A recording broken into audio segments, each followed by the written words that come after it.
Hi.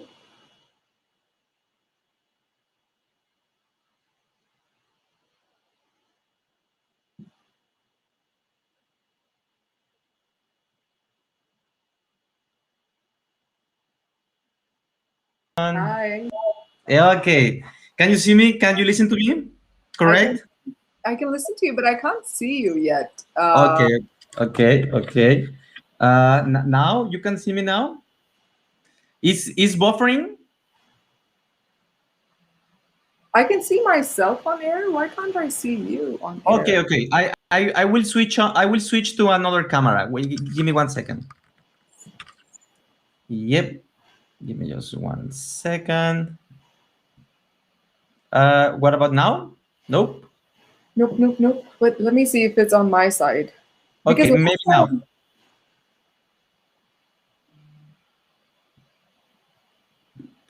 What about now?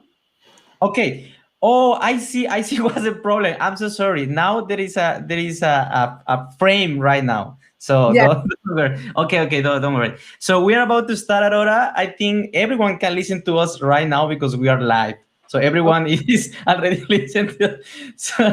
So don't worry. We have already joining people. They are excited to talk with you already. So let's go live right now yeah, and let's start the show. yes. Great! Woo! Okay, everyone, big claps for Aurora who is joining us tonight. Or I mean, tonight here in Europe, there in New York is midday, right? Okay. Yes, correct. Great. Finally, Aurora, you are with us. Thank you so much for joining. And before jumping to the interview, I will play a little video where our audience can get to know about you and why you are here. Right? Yes, thank you. Okay, let's do it. Okay, give me a second. Share. Okay.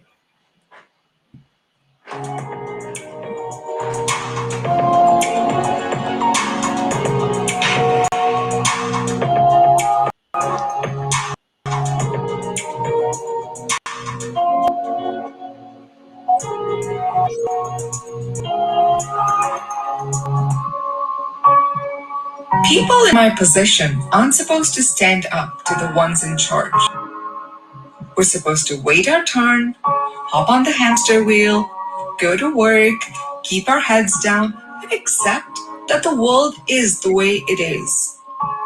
My name is Arora Akanksha.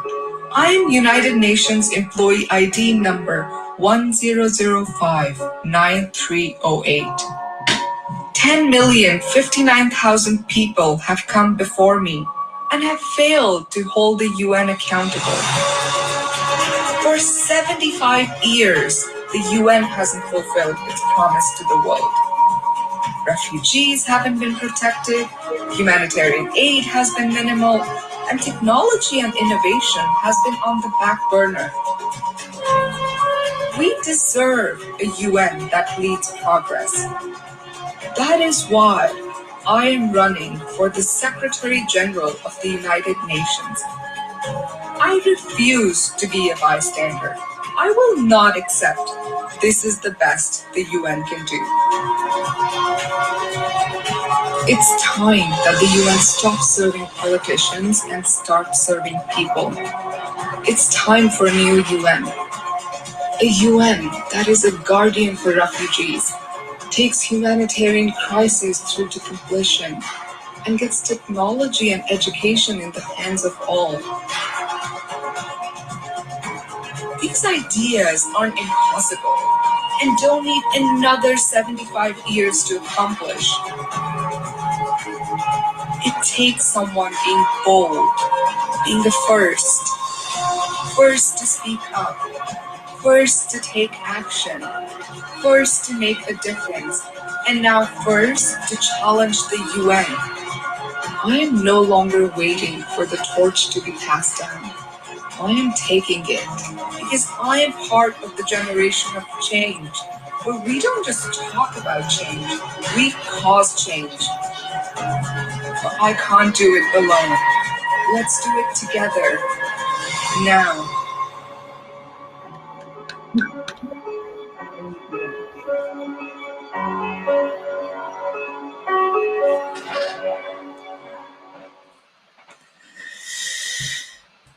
Aurora, there are too many statements, there are too many promises in that video. But what I love the most is it's time to speak up, it's time to stand up. So Aurora, first let's start who you are and where are you from and what makes you a really great candidate for this super important position. Yeah, thank you. There's so many questions in that question. So I'll start with so my name is Aurora. I think just at a personal level, I come from a family of refugees. All four of my grandparents fled from Pakistan to India after the partition. On my dad's side, my grandparents were street vendors. They sold tea and samosas to support the family because they couldn't complete their education. On my mom's side, my granddad was the only working member supporting a family of seven, and he was a mailman with the government. He would deliver mail on a bicycle, and again couldn't complete his education because of the partition, and wanted to make sure his kids had a better and brighter future than he had. Um, my parents are physicians, so I was born in a family that knows the importance of education as a tool for economic progress and to move forward in society. When I was 6, we moved to Saudi Arabia. Saudi at that time did have school for girls, and but it was in Arabic. I couldn't pick up the language, so I went back to India to boarding school at the age of 9. Moved to Canada at 18 for college, and I graduated in business in accounting, and I ended up being a manager with PricewaterhouseCoopers. I wrote audit standards for Canada, wrote election campaign financing guides for Elections Canada, and I was then hired by the UN to be part of the financial reforms team. And when I joined the UN, I was just so thrilled and delighted to be invited to this castle on the hill. Like, from the outside, UN is like this elite organization. You must be super special to be invited there.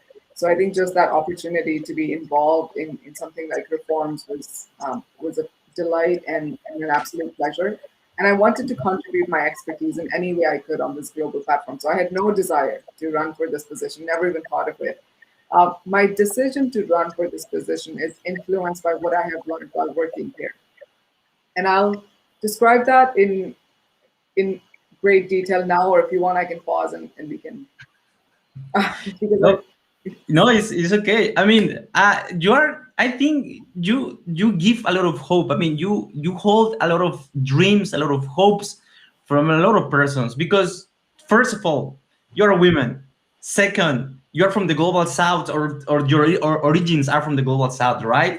And it seems you're a young person, and actually you don't have any diplomatics, neither super let's say high level of politics expertise, or let's say experience, and therefore you have this boldness, this confidence, but also you're explaining much better what is the UN about and what are the problems facing right now than hundreds of even thousands of UN members right now, that they are just part of one huge system that they don't even feel sometimes represented, and they don't even feel part of the why exists, right? So Aurora, what was this momentum when you say, okay, this is something is wrong, I need to do something? Absolutely. Thank you so much. And I think a lot of people have heard, I mean, almost everyone in the world has heard of the UN. But we don't really know what the UN is, what the UN does. We're like, yeah, UN what?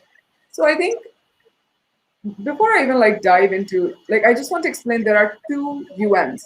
There's a UN that makes decisions, and there's a UN that implements decisions. Just like any company, any not-for-profit you're in, there's a decision making, there's an implementation, and everybody knows implementation is where the gold is. It's not in decision making. That's just outside. It's the implementation that determines the success of any organization. So in the UN circle, for some reason, the focus of the media and public policy schools is just on the decision-making aspects of Security Council, General Assembly, Economic and Social Commission. There isn't any emphasis perhaps paid on implementation side of things and the importance of training people to be good implementers. So there are two UNs, the decision making that you've heard of, I'll just say it right now, it's not perfect, it's flawed, it has its shortcomings. But there's an implementation which is 75% of the whole UN, and that is absolutely failing. That UN is headed by the Secretary General. It has a budget of more than 50 billion. It has close to 100 entities. For every dollar it receives, 30 cents is used for the cause. The rest goes into bureaucracy. When it comes to climate initiatives, that number is even half. For every dollar, 15 cents is used for the cause. And this is the UN that my candidacy, like you said, Roberta, is like lifting the hood, where people are like, what?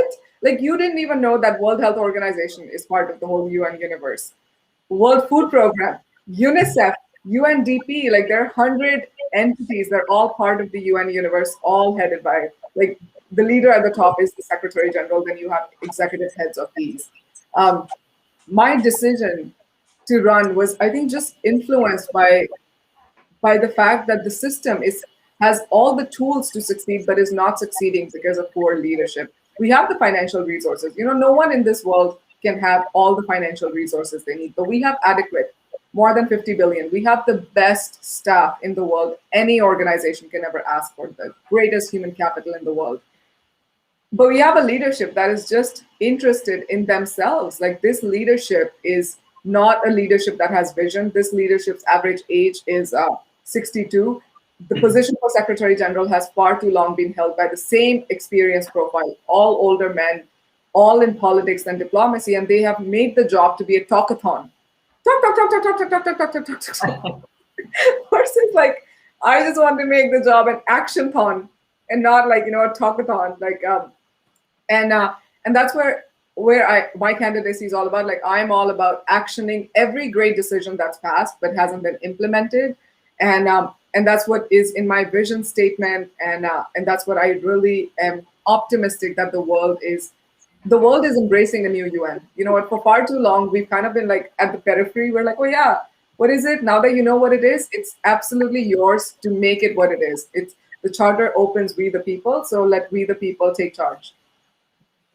Well, you know, as you already said, I mean, when you see UN, you see like such a big monster, but also, I mean, not monster, let's say like some really, I will just take the risk to say it, but some kind of church or God or institution that brings hope, you know? I have seen really, really great UN members with such a moral authority, either in their office or in the department, but also in the field, you know, in the refugee camps, in the slums, where the problems, the conflict areas, and they have such a big moral authority. But you know, they are also sometimes framed, encapsulated, like with the hands tied. They cannot do so much. Why? You already said, lack of budget, lack of this flexibility. Sometimes I have seen just people they are just struggling with the bureaucracy thing and with the political correctness. I also understand there are protocols, there are things that you need to be careful, right? Because it's a multilateral, you know, organization with a lot of interest. But right now it's basically becoming a monster. So what are your thoughts on this? What kind of reforms are you actually seeking? What's the changes you want to make? Absolutely. So, so the vision statement that I put forward was created with the help of 200 experts, 300 volunteers, and beautifully designed and message drafted by Venture 3. So I'm just so proud of this document because I've been in the system for 4.5 years now, and this document is like my justification of why I was in the system, like, you know, just to bring it way forward. So what this vision statement is about, so this is about, at the foundation, it has 3 basic principles. Youth has to be at the center of implementing. Youth bring passion, energy, excitement that will just transform the way we do things. Technology is that tool to expedite and scale up and to do things in the best efficient way possible and in the fastest way possible. localization is critical. For far too long, we've kind of held this godlike status of the UN, and everything like goes from top. Like UN only caters to top 1% countries, top 1% philanthropists, top 1% NGO. What about the rest of us, 99% of us? The 99% who want to do good work, the 99% NGOs that are doing great work but never have access to funding that they need, but never have access to resources that they need. So localization and democratization of all the processes like of humanitarian aid, development has to be there. So this is the foundation: youth, technology, and democratization/localization. With that, how do I approach problems? One of our biggest problems today is refugee crisis. I mean, it is climate as well. I will attack that. But refugees, today we have the highest number in the world, 85 million. These are refugees, stateless, and displaced people. And UN today is not able to meet the basic humanitarian needs of half of them.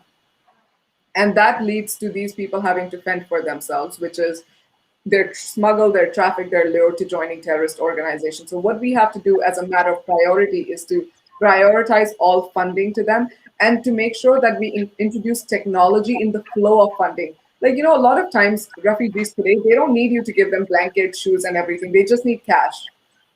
And a supermarket is created right there. So I think we need to change our financing flow to give more cash and to allow it to be given through technologically advanced ways, closed loop or open loop cash transfers. Then we need to make sure when they are in refugee camps, we don't need to hire people from outside to help them. We can absolutely employ and empower them.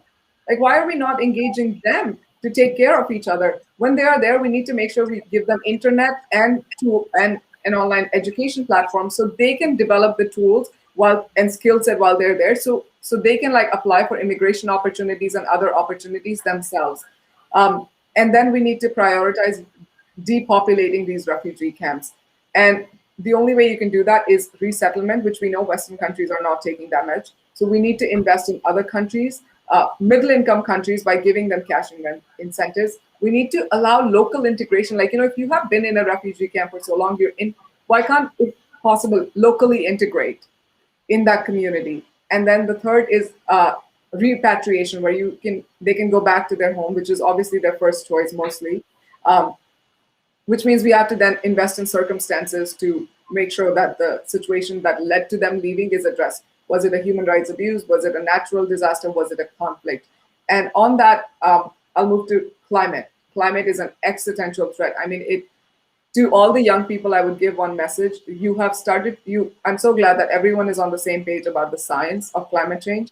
We're not on the same page on math of climate change. Climate, for every dollar, if 15 cents is going into nature-based solution, we're not investing enough into putting money where it will help combat climate change. We're just talking about it. So I urge everyone to make sure that we prioritize resources to investment by employing youth. Youth today are contributing in such meaningful ways in other areas, but when it comes to UN, they're only engaged in donation or advocacy. So I think we need to allow them to be more employable in the UN. And then climate entrepreneurs.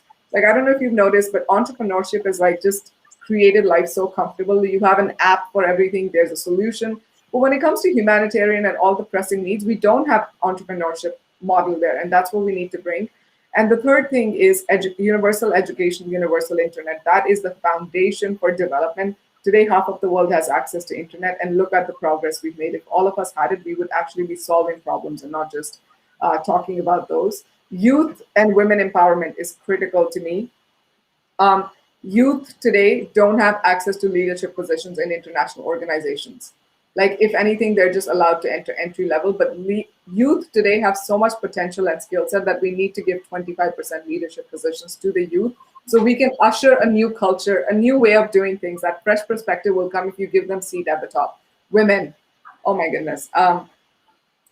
Half of the world is women. We've never had a secretary general. Did you know most of the activists in the world are women? Yet most of the leaders are men. Why? We mobilize everyone, we do the work, and we don't get seat at the table. And I think when it comes to women, we really have to invest in the tools to allow women to succeed. But more than that, we have to talk about an elephant in the room, that women empowerment also rests on women empowering each other, and they don't. Women, it's, we've always been championing, he for she, but honestly, I think we need to go back to she for she first. Like women have to be more supportive of each other, and they're not, and that is what we need to, as a community together, invest in addressing the psychological needs or the biological, like wherever the breakdown happened in she for she not happening. That's one, and I think the most important that I'm like passionate about is partnerships. Roberta, like everybody knows that there's so many NGOs doing great work, but they just don't know about each other. There's so many private sector who want to do good work but are not involved. So we have to create a platform that allows partnership between organizations and with private sector, government, and the UN at the same time. So I call it a quartet of solutions: UN, NGOs, governments, and private sector. Well, when you Google Arora, and you are actually finding a really great, of course, coverage about you and your boldness and your braveness, right? But what I found really great that everyone refers to you as the David versus Goliath, let's say, history, right? Or representation. But the point here is that what have been the challenge? Because you're against a minority. You're against the status quo. Are really, as you just say. I mean, all guys with suit, which represent the minority, not only in the United States maybe, but in the world. So what are the challenges? What are these struggles you're facing right now? Because I can imagine that it has to be really hard right now for you to sleep. But what are the challenges right now facing? What are the critics? I mean, how are you taking it? How you find your inspiration, your motivation, and your everyday energy? And yeah, how do you do it? Yeah, that's I think it's interesting. When I was preparing for my candidacy, I was guided by a UN resolution 69-321 that allowed self-nomination to happen in Secretary General elections. So that was the rule, and that's how 2016 elections happened. So I thought that it would still remain a rule. But now member states are blocking my candidacy because they're saying it's mandatory to get a member state approval. So you're right. The old guard, the patriarchal system, is throwing every challenge and everything in my way to make sure that status quo is maintained. And truth be told, the establishment is serving the minority, like you said, those heads of states, those leaders. Like they're exactly getting what they want: a system that is paying them quite well, a system that is rewarding them, that has where they have no incentive to change. I think the system is absolutely not serving those it's supposed to serve. The challenges are, it boils down to every time you are different, you face discrimination from those who are in power. So because I am different at so many levels from the traditional secretary generals, I'm facing all levels of discrimination. As a woman, in a man's world, even to prove that you are equal and deserve a seat at the table is a long shot. Like, I know some people who are from Western cultures, they're like, oh yeah, it's just natural to them, but it's not natural in a UN system. As a youth and as a young person, like, I bring relevant experience to the table. I bring fresh perspective, but it's just being discriminated against as well on, and then as an employee of the UN, like, I have an experience from an insider.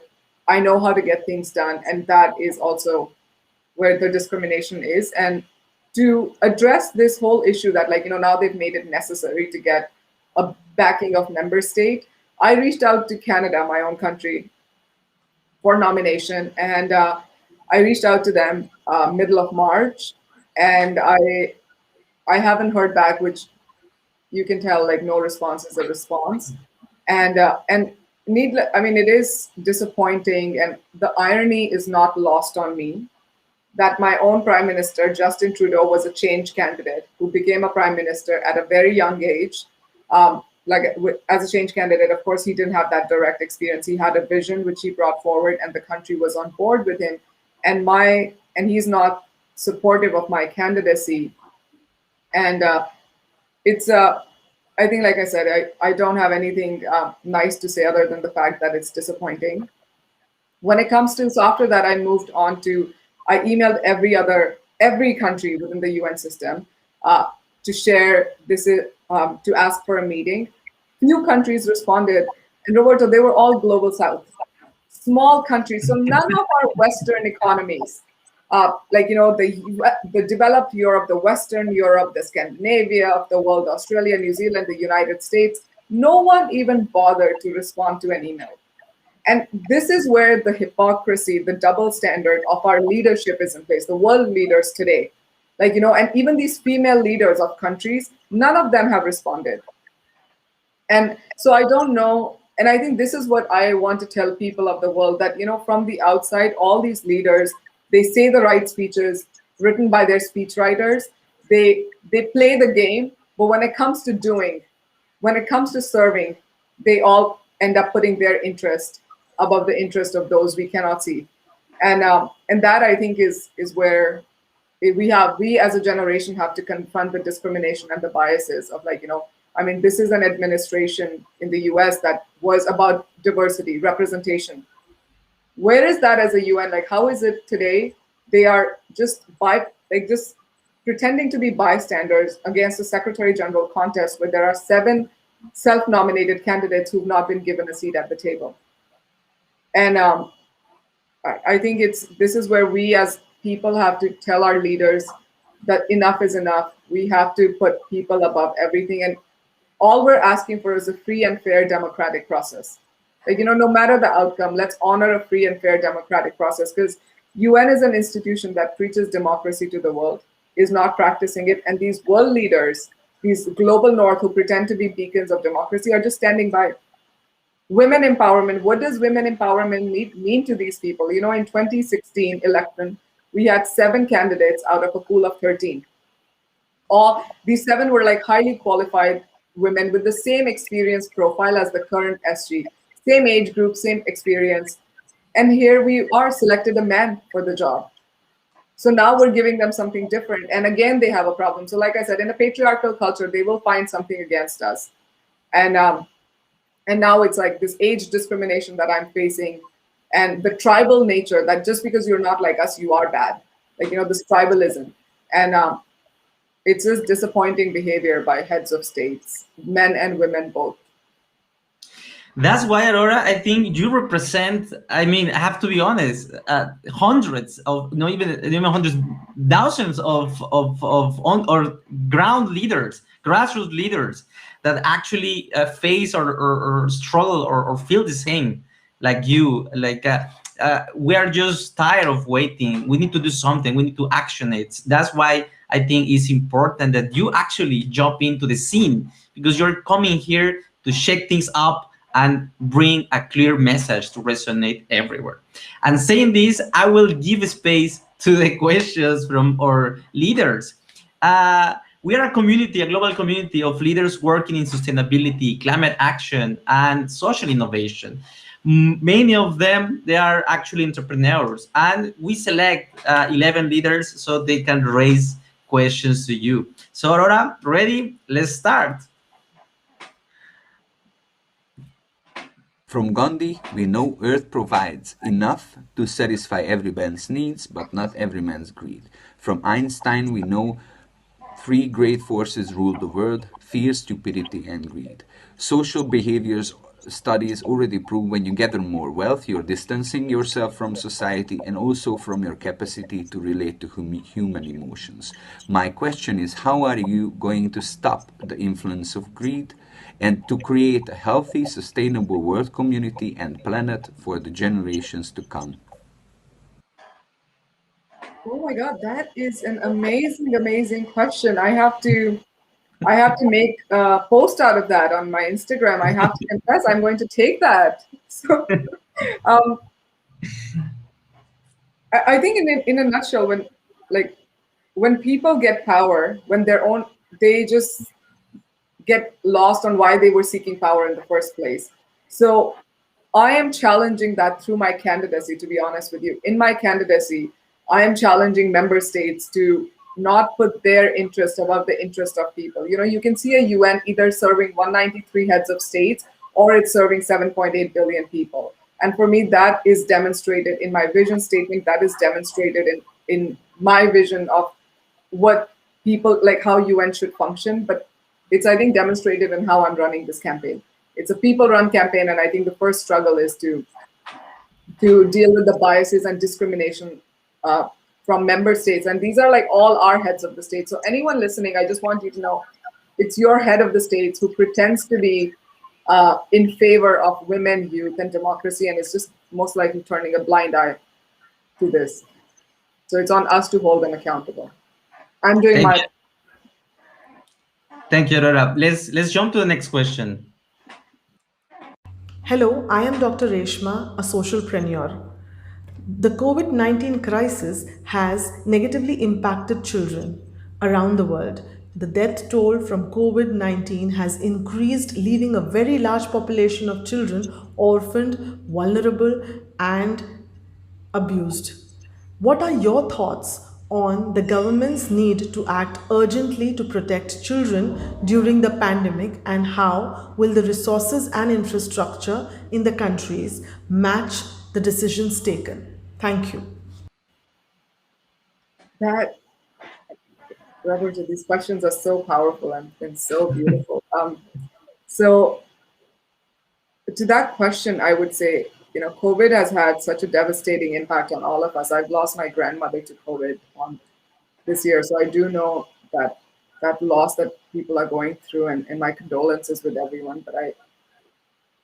And I think the point that you raised, like this pandemic has scarred all of us, like especially children, to have to suffer loss at such a young age. Like we've all lost someone we know, so and having a direct loss of like children becoming orphans, it'll take a mental toll that will require a lot of therapy and a lot of um, coaching for that person. So I would say, like, here's what we have to do. First of all, we have to lift the patent on vaccine and make sure that all countries can develop it. And we have to make sure that by end of this year, everybody in the world is vaccinated, because who knows which other variant is out there. And we need to keep investing in developing more stronger vaccine for that. So that's the first thing. We need to make sure that we invest in economic recovery so people can actually get back into works and like support their families and stuff like that, because these children will need a new home at this stage. These children will need resources either by government or by a community or by their extended family members to support them, and that is where financial resources are critical. And we need to make sure that we don't have spend financial resources on talking about these problems. We just directly give them all the resources that we need. And I think just not the children suffering right now, but in general, the younger generation is the mental health toll on the younger generation is significant and so severe that I don't think we talk enough about it. Like, these are the people who will be inheriting an uncertain world. They have gone through almost two crises. They've gone through 9/11, 2008 crisis, and this. Like, imagine having like such a scarred childhood and now not sure where the future is, if we'll even live longer enough for them to have children ever. So we absolutely need to prioritize and invest in their mental health and do everything in our power to that we leave a future that is bright for them, and we give them the tools and opportunities to achieve their potential. Let's jump to the next question. Hello, Aurora. Thank you for being with us. My question for you is the following. The world is facing an economic crisis, a health crisis, and in this setting, my specific question is, how do you and the United Nations envision the future of humanity? Thank you. That's deep. That is so deep. I think the economic crisis and the health crisis, and I don't think we realize the emotional crisis that we were just talking about, like, just having lost so many people to a virus, and realizing that we're just losing every day and we don't know when the impact will ever be able to overcome it. The best way for humanity forward is, I believe, by having youth, like, this is the future, this is the present and the future, by making sure we give them tools to succeed. Like, youth today are so alienated from decision-making institutions. Like, they're just at the periphery of everything. So I think we need to really bring them at the center of governments and international organizations. We need to bring technology, and we need to decentralize and democratize the whole process. Like, why is it that one small group of people will make a decision for everyone? That's not how private sector works, right? Which is why, I mean, I always go back to this example of Steve Jobs. Like, Steve Jobs' he made the biggest contribution to humanity he didn't even realize, which is by making personal computers. You just give people the tools. And I think when Macintosh came out in like 1984, I'm sure they didn't realize what they were doing. But that has changed the course of history. And then like Apple products, and of course there are other products as well. But we need to do that same thing in this humanitarian sector. We need to democratize it. We need to democratize where if you want to help your neighbor, you should be able to get paid. Like, you don't just have to volunteer. Like, we need to find that funding mechanism to somehow make it work. So that's where we really have to democratize the process. And at the same time, we can't rely on a volunteer-based model all the time. We need to bring compensatory rewards for people in this. So that's a huge challenge. I'm just saying the shoulds in this. I totally acknowledge that the way forward will require a lot of collaboration and bringing people together. Thank you, Aurora. Next one. Hello everyone, this is Germán Santillán from Oaxaca, Mexico. I would like to ask to Aurora that even the UN has a lot of programs to support young leaders and young entrepreneurs, why it seems that the organization is not interested in connecting them professionally with the decision takers of every country to make bolder ideas on how we are creating solutions for the biggest problems of the world. Thank you. That is so good. That is almost a part of my vision statement, that why are people on the ground not connected with people on the sky? Like, why? Why is there such a big disconnect? And that is where we need to take the lead. One thing I will challenge everyone is, this is like, of course, there are policy issues. I'm not going to deny there's against sexuality. Not all types of sexuality are accepted. Like, there's against gender. There are discriminatory policies in countries, but when it comes to development and all these areas, we have policies. We don't have implementation mechanisms. We don't have implementation strategies. That's why you see a lot of organizations doing work at ground level and no one taking that leadership role. And I think there is a huge vacuum that we need to fill. And that's something that I want to share with you guys, that I am not going to wait to be the Secretary General to start doing it, because we all know there's a vacuum. Let's start collaborating on it right now. Like, who are we waiting for? Like, let's just put all heads together. Let's find that ability to create a platform to introduce like all these tech concepts to bring the solution. So I think it's basically I'm just sharing with you what I was going to do by the end of the day today. I was going to write a letter to the world to say, we've prepared an action statement. Let's start implementing it. What are we waiting for? Like, I always say, even when, people tell me I don't have diplomatic experience, and I'm like, what world are you living in?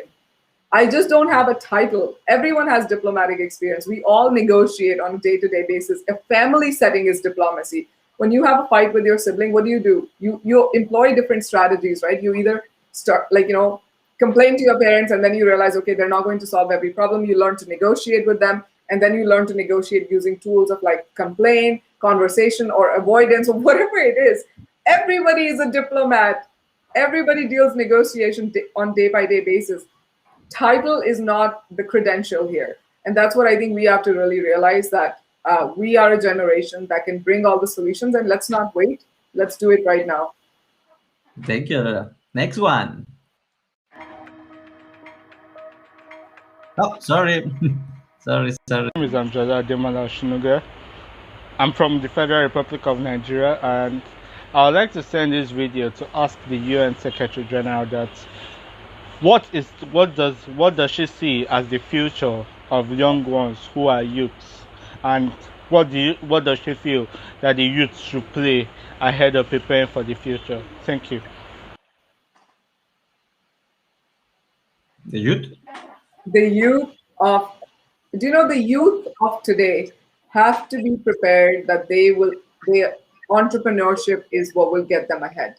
No longer can you expect traditional jobs with great benefits and to exist anymore. You have to be an entrepreneur, a problem solver in yourself. And I think we need to start changing our education curriculum to reflect that. Like coding needs to be taught from like as soon as we start teaching language, we need to start teaching computer language.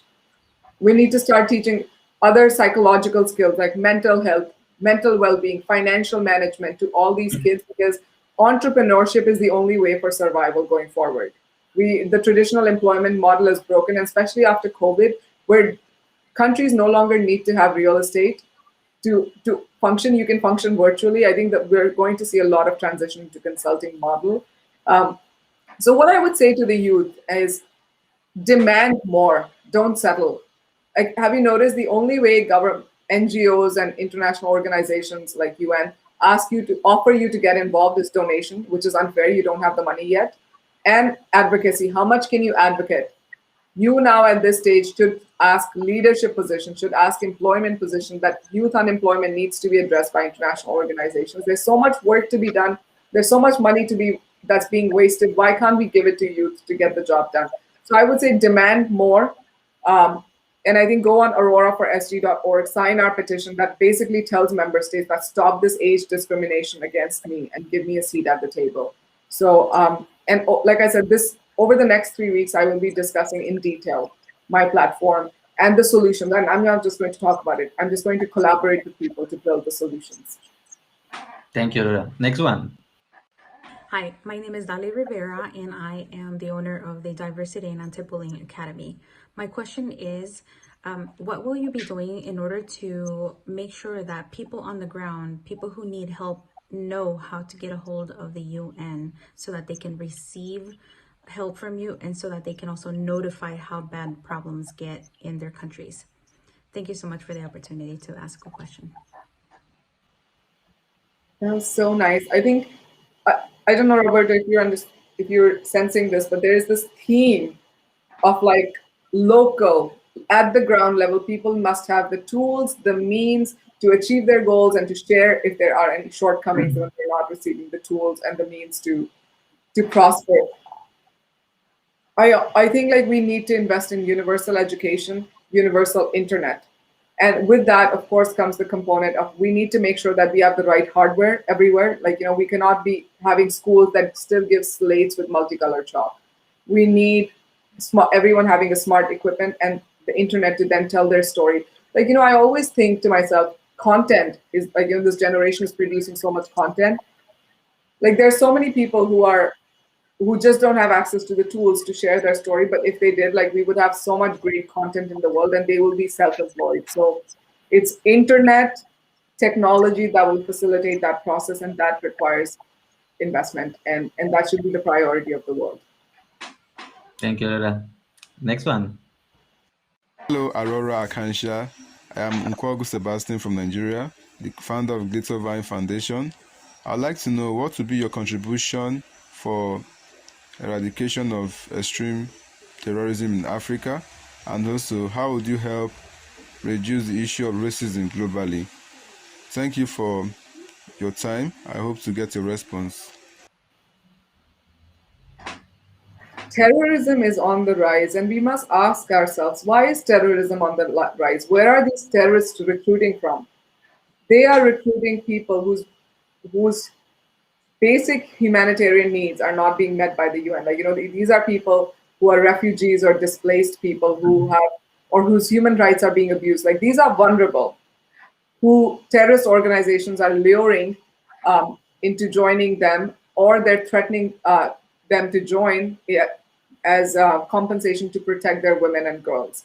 So we need to make sure we address human rights abuse, we address humanitarian crises, and we address the growing refugee crisis to make sure that these people don't have to be lured by terrorist organizations. That's one thing. The second thing is we need to prevent conflicts. And a lot of times we say that we should prevent conflicts through development and stuff like that, which is fine. But I think where we don't invest enough is mediation. Like, in a country, if in your community you see there's like a murder, like, police departments invest so much resources in it, right? Like, to see, oh my God, there's like one murder. And if you see a pattern of like 2 or 3 murders and you think it's a serial killer, there are teams of psychologists, criminologists, like so many things. Like, if you've seen X-Files and all these cases, like there's a huge team that gets involved in catching that one person. Some of these politicians and leaders end up killing thousands and thousands, and when we go negotiate with them, we take politicians. We don't even bring a competent team to negotiate with them. Like Myanmar junta, I'm just wondering, why didn't we engage in a conversation with them sooner? And when we are engaging in conversation, why are we not bringing the right people? And this is what feminine leadership is about. Feminine leadership is to resolve conflicts. And I think that requires the right skill set. That requires someone to make sure who can pacify the situation, and that is not being practiced right now. So that's one big way. The other thing is racism, your question. Racism is something that we've seen. I think I would just put that under discrimination as a whole, not to marginalize racism is such a significant issue, and we the consequences of slavery to all the way. The racism that we experience in society now is so unfortunate. And what we need to do is, I think deep down, it really boils down to educating and reinforcing that fact that everyone is equal.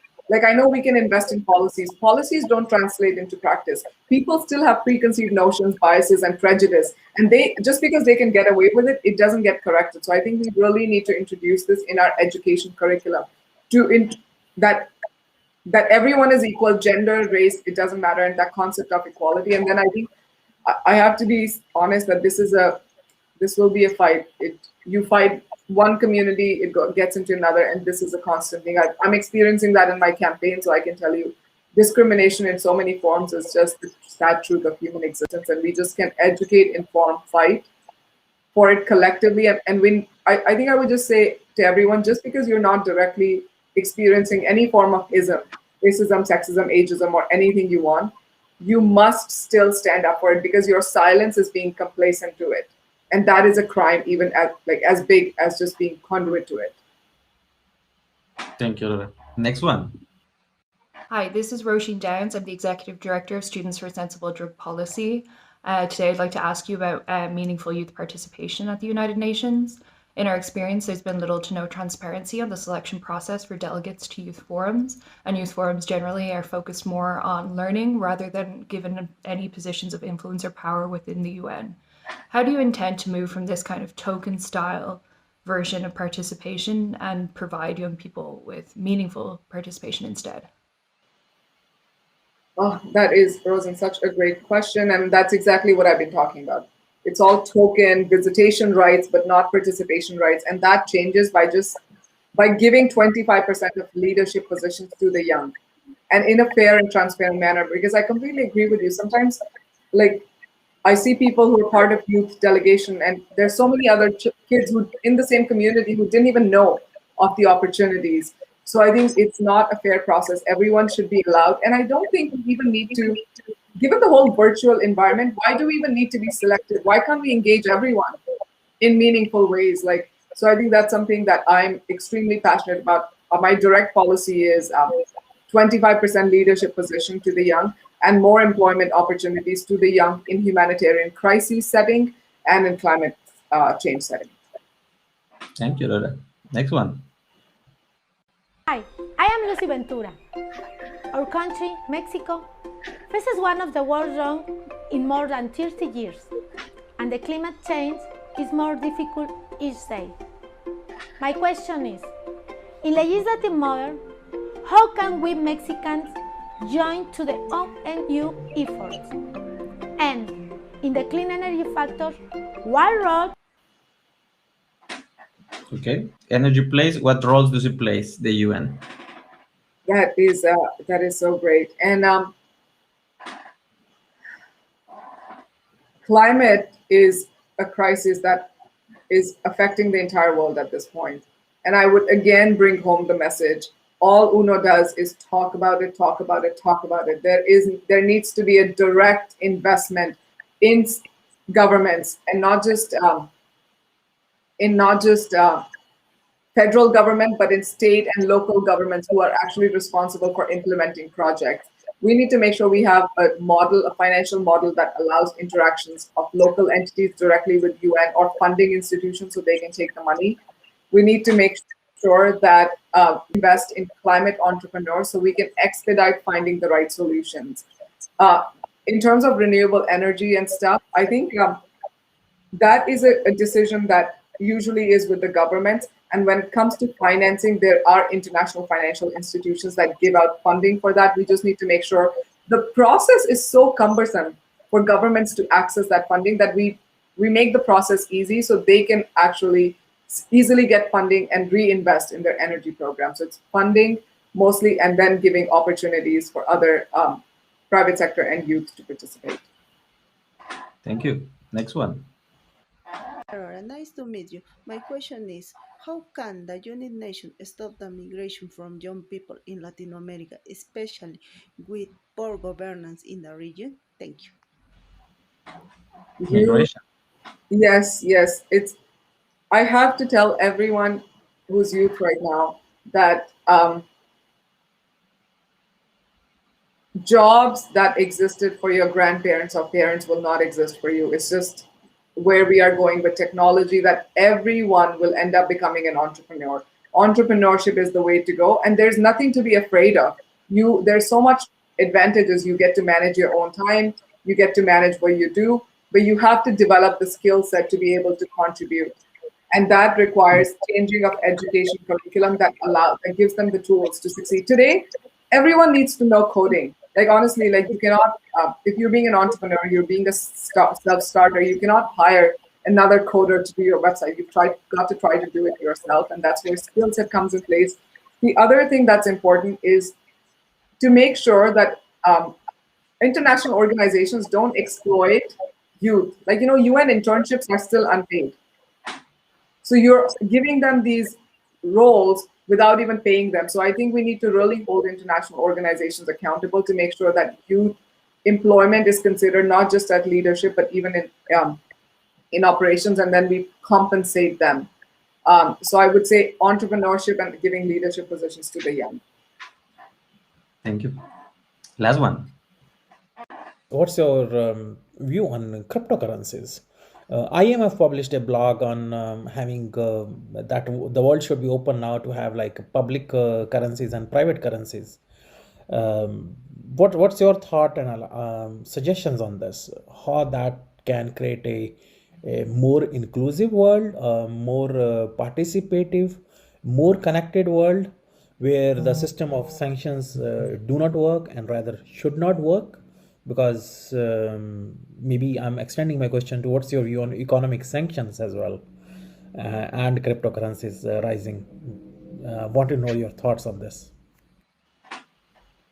That's a great question. So I'll start with the crypto.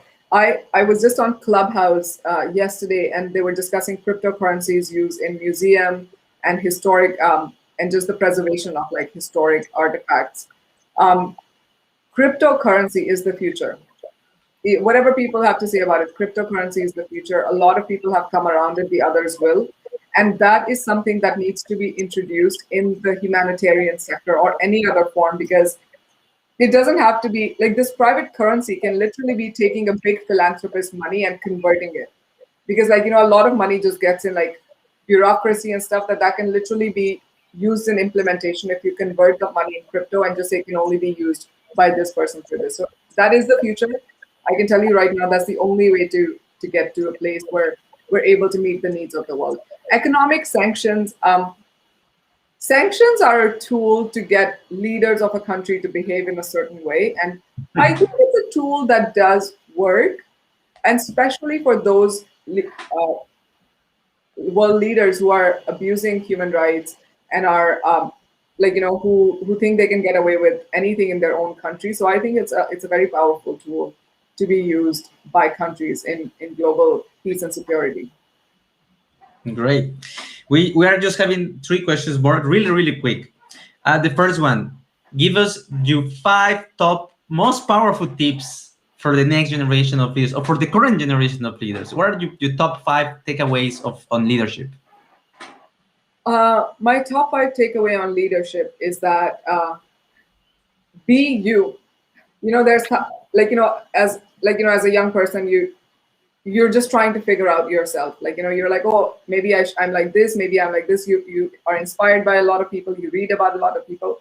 You just be you. You just let your natural self flow, and that will be different than those who probably are in power today, or there might be differences. You just be you, because then once you can be you, I think the great things that only you are meant to do in life will naturally flow through you.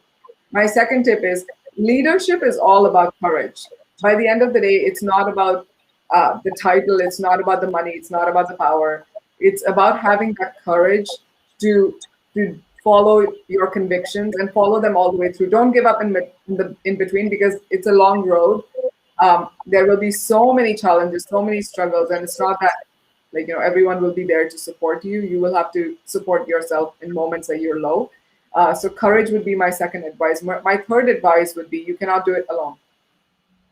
So you need to make sure you have you have a great team around you to do it. And so I think I'll probably stop at 3, or you want me to go to 5? No, please continue till 10. We are right now. Okay, yes.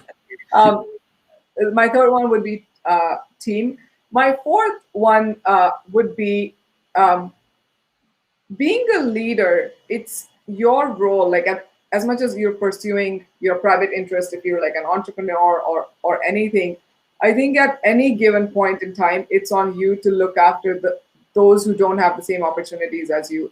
Like I find the most successful leaders are those who can combine their personal goals with the goals of the community and the world at large, because that just brings the momentum on board. And my fifth goal for any leader is do not underestimate the power of knowledge. Smooth talk will only get you so far. Only get you a little bit. It's all about hard work, and it's all about educating yourself and constantly being up to date. So knowledge is power. Saying this, we have a really great self-assessment for leaders like you, and I will start the list of 12 actually, let's say key measurements or key points Yes. have to be a good leader, and you need to rank it from 0 to 10. Okay. Empathy. 10. Moral imagination. 10. Identity. 2. Values. 10. Tools. 10. Curiosity. 10. Strategy. Strategy I would give, strategy I would give 5, just because you have to be flexible, that it's changing minute by minute. So 5. That's a really great input. Knowledge. 10. No, knowledge I would even go up to 7, because you have to be honest, you don't know everything, so you'll need to find a team. So 7. Food. Food to eat. Yes. You know what I have to say? Food to eat should also be up there at 7, just because to be a leader, you need to keep a body that can function. And I know that because I'm going through it, that without a healthy body and a healthy mind, it's hard to function. So I would say, yeah, definitely 7. Exercise.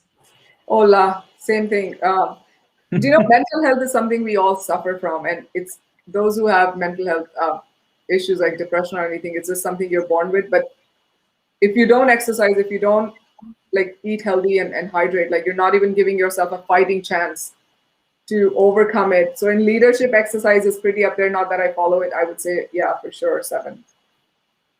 And last one, habits. Habits. Yeah, habits I would also do 7. But I have to say, my habits have completely changed from when I announced to my camp. So maybe the flexibility is needed. So I would say, yeah, maybe 5. Great. Well, according to this ranking, you are actually really, really well connected your body with your soul. The soul is a expression of, let's say, imagination and empathy with others. So that's super great ranking for the leaders. Your leadership style actually is close to Nelson Mandela. Yeah, really I have to do relate to his style. I absolutely do. And I know when I was doing my campaign video, I totally wanted to include him. in Yeah, there. yeah, yeah. You should include it. This is really important. And that we're already about to end, Aurora. Just we are going to finish with a beautiful, beautiful song. And actually, I brought my maracas here. Oh, perfect, perfect. Yes. But we're gonna sing the song. We're gonna compose the song right now, you and me. Okay? Oh my goodness. Oh my goodness. Yes, we're gonna compose this song, and this is actually a song about you and this campaign. Okay? Okay. Let's start. And I will start. I will say a couple of words, and then you will continue. Right? We're gonna build up a story. Okay. Okay. Okay. Aurora never, no one saw her coming, but now everyone is paying attention. Aurora is challenging the status quo, and the next one is Aurora is the next Secretary General of the UN. Aurora for a new UN. okay. Now it's my turn. Aurora is becoming the next Secretary General. However, it will be a difficult path. There are a lot of young people behind her, supporting her, but there are a few men who don't believe on her. What's next? These men will soon realize discrimination is not the way to be. These men will soon realize the world is watching, and we know that tribalism cannot exist. And we're gonna about to finish. Aurora is ending her term at the United Nations as Secretary General. What's next? What's next in the story of Aurora? Are you going back to India? Are you going back to Canada? Are you becoming president? Are you becoming teacher? What's next for Aurora? Aurora is fighting discrimination to make sure that her generation is not marginalized by the older generation. And Aurora hasn't thought beyond that. Yes. Okay, this is our song.